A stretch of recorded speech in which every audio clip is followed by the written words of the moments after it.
Vous accumulez des milliers de photos, des tonnes de captures d'écran, des centaines et des centaines de mails non ouverts sur votre smartphone. Votre ordinateur est au bord de la saturation et vous aussi.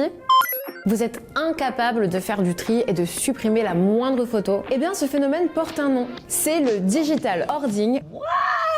Ou encore l'accumulation compulsive de fichiers numériques. Le terme a gagné en popularité sur les forums en ligne et dans les médias. I believe I'm a digital hoarder. I have like 2 terabytes worth of travel content and photography and videos. I'm not sure when it's gonna see the light of day, but I'm working hard to get it out. Derrière cet anglicisme mystérieux se cache bel et bien un trouble qui peut atteindre la santé mentale, la charge mentale et la productivité de celui qui en est atteint. Mais du coup, c'est quoi les symptômes qui expliquent que vous êtes atteint du digital hoarding? Un premier signe inquiétant, c'est par exemple si vous avez fait une photo il y a quelques jours et que vous êtes incapable de remettre la main dessus parce que tout simplement elle est perdue au milieu de milliers d'autres photos.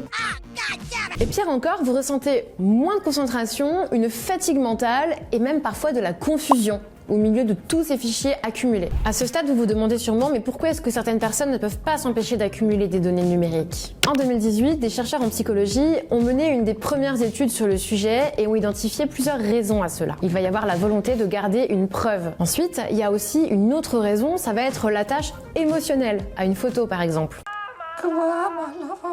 Aussi, cette même étude menée en 2018 a identifié 4 conséquences de ce fameux digital hoarding.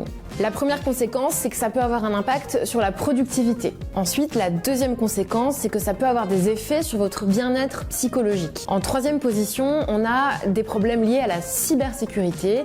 Et enfin, la dernière conséquence, c'est que ça peut aussi avoir des liens avec une accumulation physique. Autre élément étonnant qui ressort de cette étude, c'est que les participants étaient eux-mêmes surpris de la quantité accumulée de données et de la difficulté qu'ils éprouvaient à ne serait-ce que envisager de les supprimer.